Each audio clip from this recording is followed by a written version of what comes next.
Thanks for joining us at the Business Growth Cafe, where each week we select from a menu of topics for a focused discussion with an industry expert to provide insights that can impact your business's growth.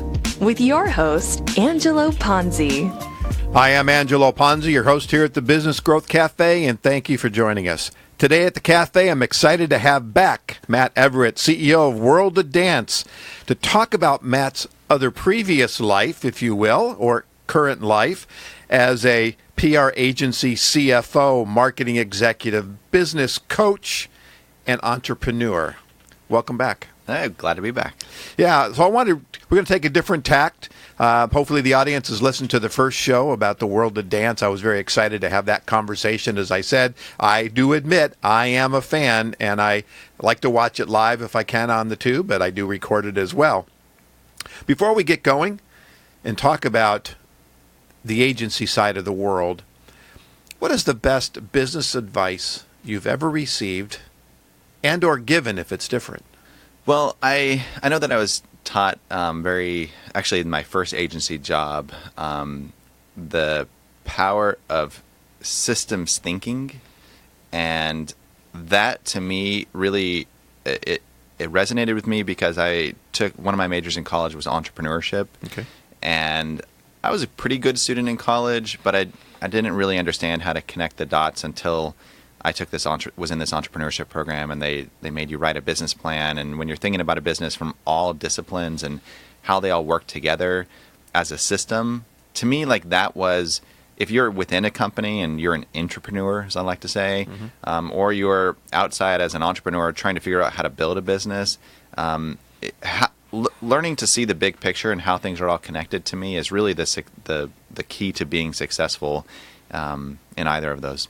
Okay. Now, you do some coaching with entrepreneurs, I think. I do, you talked about. When you're working with these young entrepreneurs, young business owners, do they understand the power of planning and really thinking about that? My experience, a lot of times, especially working with young entrepreneurs, they fall in love with the product. That's the be-all, end-all, and they don't really think beyond that everybody in the world's going to want this, and without a lot of planning behind it.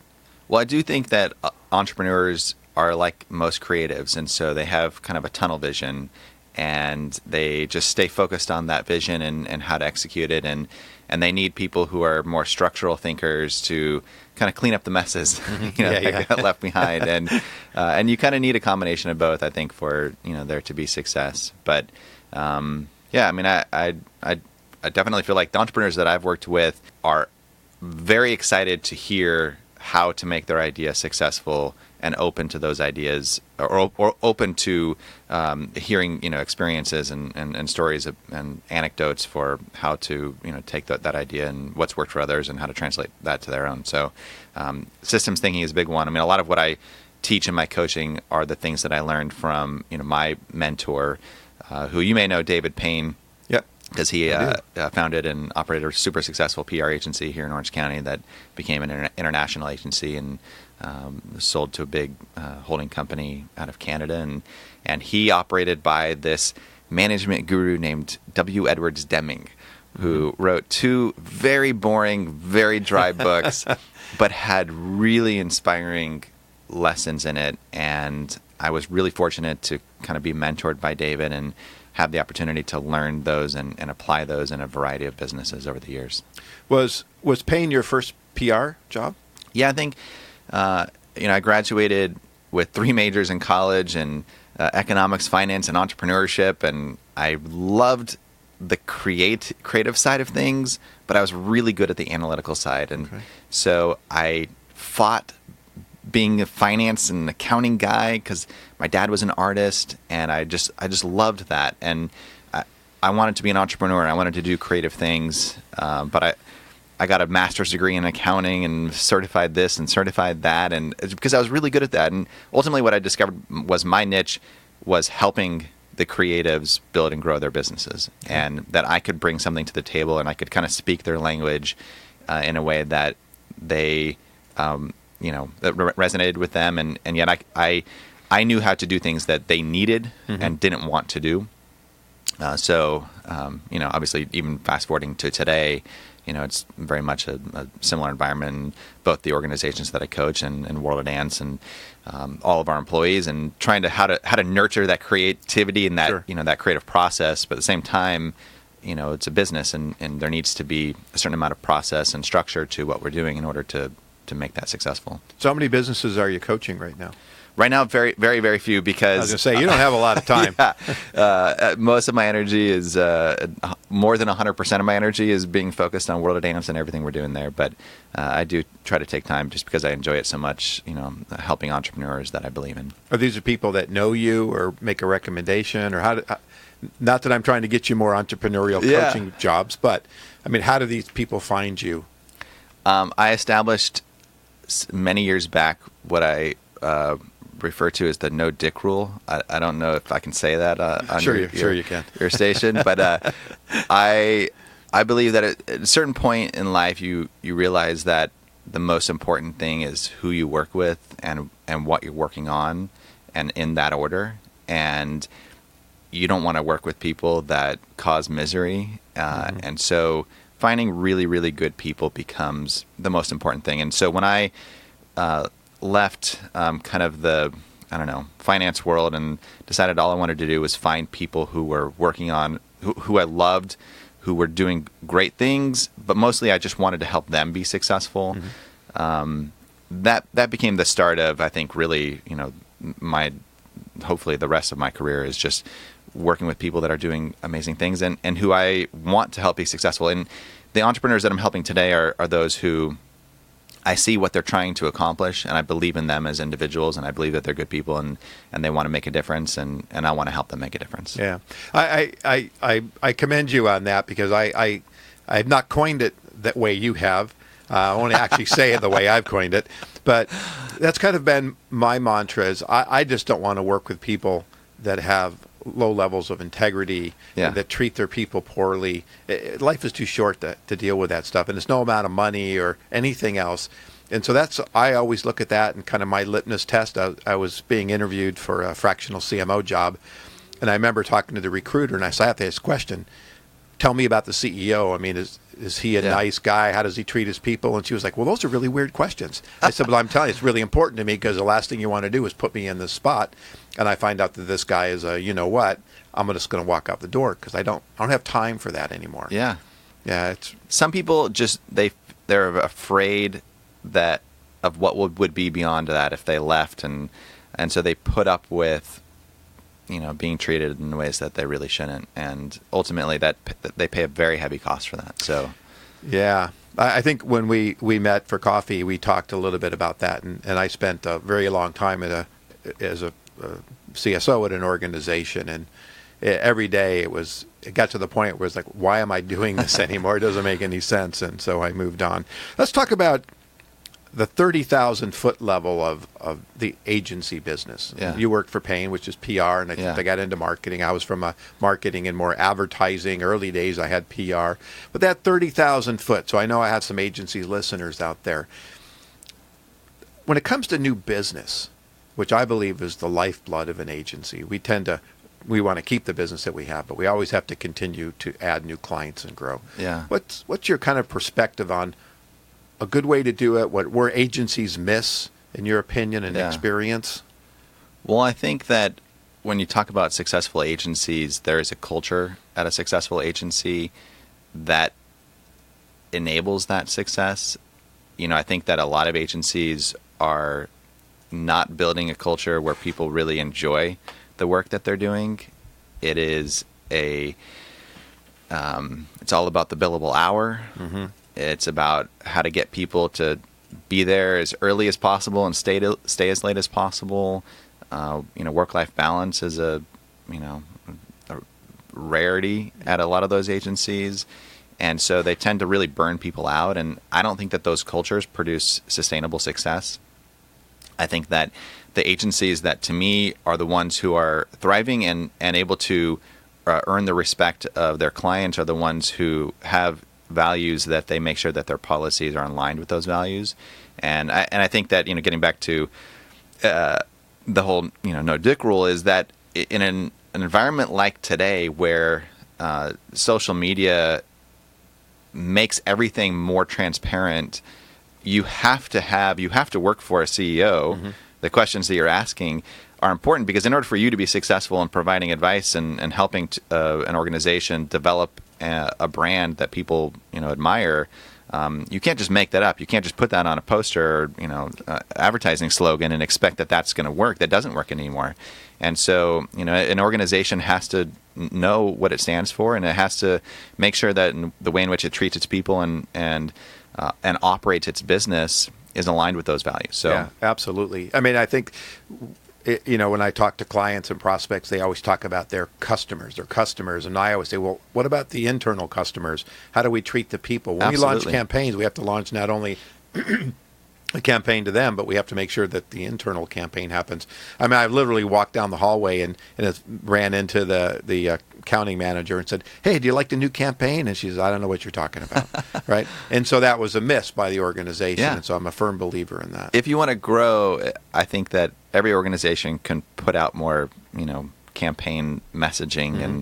and more advertisements. But the reality is that it's how do you build an internal, advocacy from your employees. Yep. That they're sharing why it's so special to be there and why others should be working with them. And I think that's really the secret sauce for agencies to grow. Yeah, absolutely.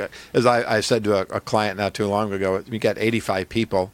When they go home at night, that's 85 ambassadors for this organization. If they don't know what we're doing or what the company is about or why they're actually coming to work besides the function that they perform, then we're missing the mark. Not only that, the people that they're talking to, their spouses, their friends, their family, if they're not enjoying their job, all of their family are probably going to have a lesser opinion of those organizations. So, yeah, it definitely gets multiplied. And we live in a world where that's an opportunity for I think the right entrepreneurs who can build a culture that's successful. And it's not easy to do, by the way, but certainly it's a worthwhile pursuit. Okay. As a CFO, I have a belief that a lot of young businesses, entrepreneurs, small businesses really don't know their numbers. They don't not really understand the financial aspects. What are the most important, and this is my question to you, 2 or 3 reports that they need to live and breathe by, because the numbers tell a story, and here they are storytellers, but they're not being able to tell the story for their own business. So number one, do you agree with me? And number two, what would be those kind of reports that you as a CFO would say, you've got to really understand these? Yeah. Well, one of the things I learned, and this was very hard being a CFO, was that a lot of times numbers are actually the worst thing that a business could be focused on in order to be successful. Because looking at the wrong numbers or looking at numbers in the wrong way can lead you to make some pretty bad decisions. For example, if your goal is only to collect money as fast as possible, you might make some decisions to pressure clients to pay in ways that make them feel like this is not a good relationship that they have with this agency or whatever. And so you might lose some business that way, but you might collect a lot faster, right? Or organizations that say, we need to pay slower, may choose to pay their, key partners and vendors net 90 because they're trying to improve cash flow because that's the number that they were told to look at. But then the vendors say, you know what, I don't think we want to do business with, this company anymore because they pay so slowly. So there's a systemic effect, if you will, on a lot of those things. And so looking at the wrong numbers is pretty damaging. It can be. And of course, as a numbers guy, that's very humbling because, I want to make sure that I'm providing value to, my partners and to, the folks that have entrusted me with helping them understand the business. So I think that that's one thing, as I always try to say that it's not all about the numbers. Sometimes the most important things in a business are, this is a Demi thing, unknown and unknowable. You can't measure things, some of the most important things in a business that you would love to know, but just you can't quantify them. You can't quantify someone's happiness. You can't. You can try to come about some some ways, but I obviously in a small business, cash flow is important in understanding and monitoring that and finding ways to understand that simply is important. If you're in the business of trying to ultimately be able to sell, the EBITDA line tends to be the one that's most often used, in determining the value of a company.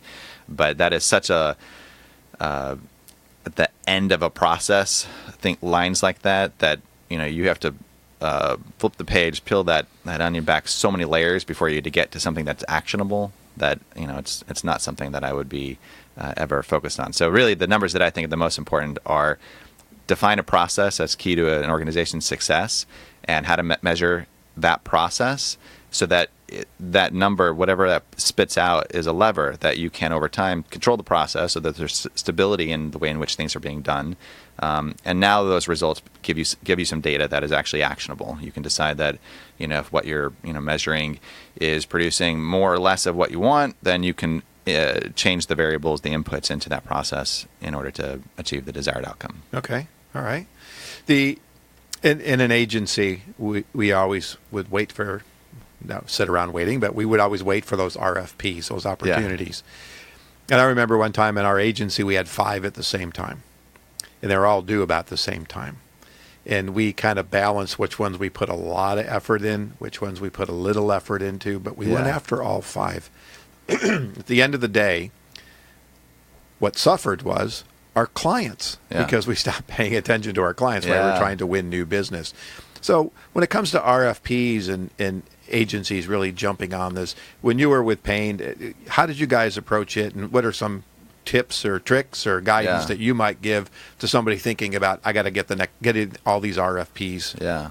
Well, certainly one of the things is don't pursue business with the wrong partners. If your values are important, and you are aligning your business practices with those values, then you need to have clients that are also aligned with those values. And that's very hard because sometimes it's very easy to take money from a client, just as we all may have done.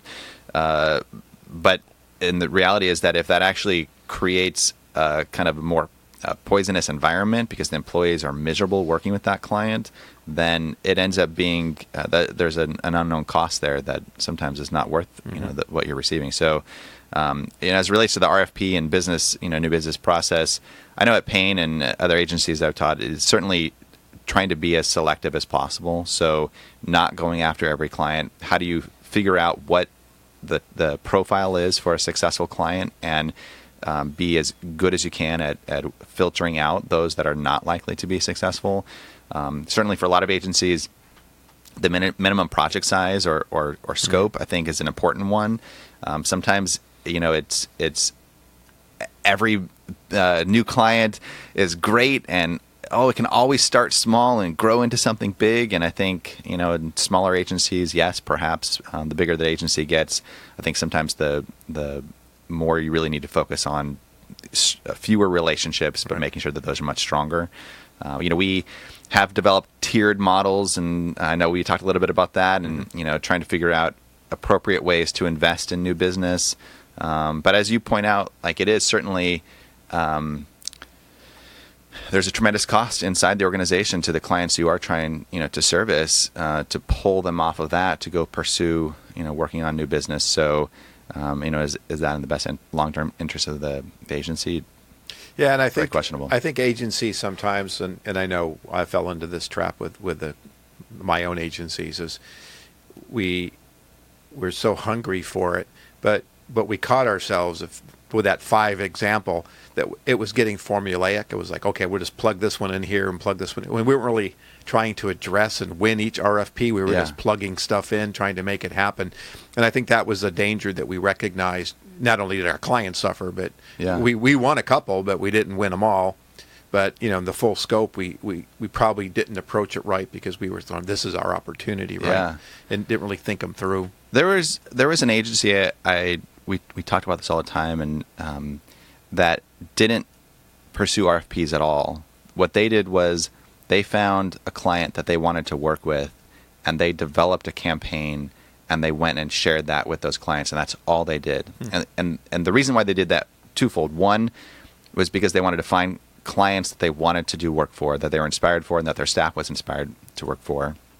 They got their staff to think creatively about solving a problem that they were not asked to solve, and so there was a training and just kind of development aspect to it.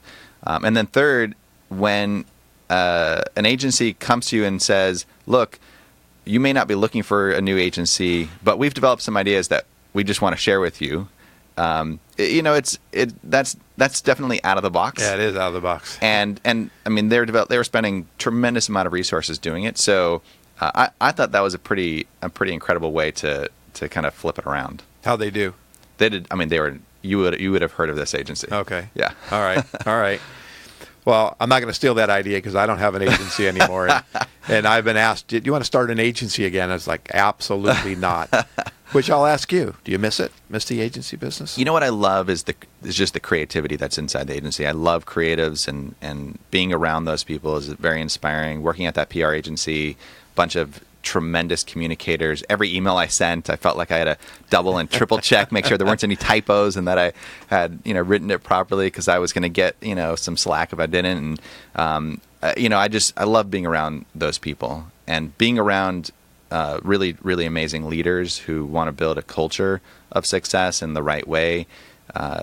David, really, one of the things he believed in was the power of intrinsic motivation, and to take incentives and rewards out of the business and really focus on an individual's nature is to want to do a good job.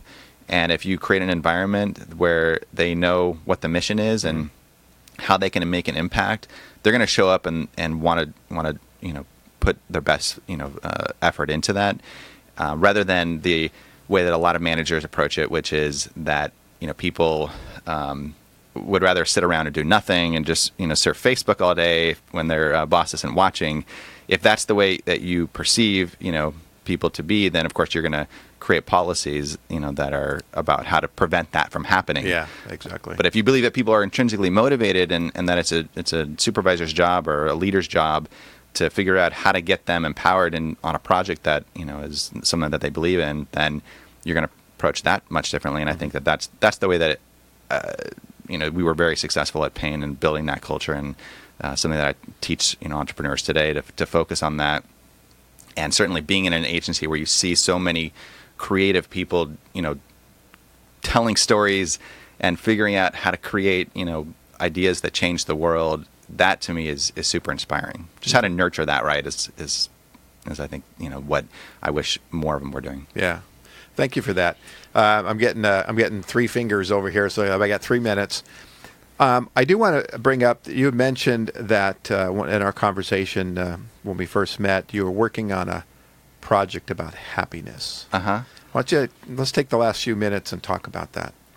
Yeah, I really, in speaking to a lot of dancers about their journey, a lot of them are trying to figure out whether or not they should continue to do what they're doing. Is it worth it? And we've talked a little bit about, the definition of success, and how I definitely don't think that someone should focus on the end destination as being their only, measure of success. Mm-hmm. Dancers, and I think just like anyone in any profession, young people, even older people, are just trying to figure out what to do with their life, and what is their journey, and what is their purpose. And when dancers are asking me, should they keep doing this, my answer to them really is, if you enjoy what you're doing, if you enjoy the journey that you're on, then you should keep doing it. And you should stop focusing all on the end outcome, and which is something that I think even entrepreneurs and small business owners, if they enjoy showing up every day and putting the effort in, and if that gives them fulfillment, then I think they're on the right path, even if they haven't made the $1 million that was their original goal for why they started it. So I have been working on this kind of documentary film project to figure out how to tell that story in a way that can inspire people, and hopefully get people to realize that even though dance is a very visual medium, to see their journeys kind of in front of them. Really, everyone is trying to figure that out. Okay, yeah, thank you for that. When you get there, maybe we come back to the show and we can talk about that more. Yeah. And I can't say we can show the video. I guess we could, but I think I work for one of my clients called Path to Happy Success, and we're about helping people find their best career path. And so it's all about happiness, and the actual book that it's based on is called Career Happiness and Success.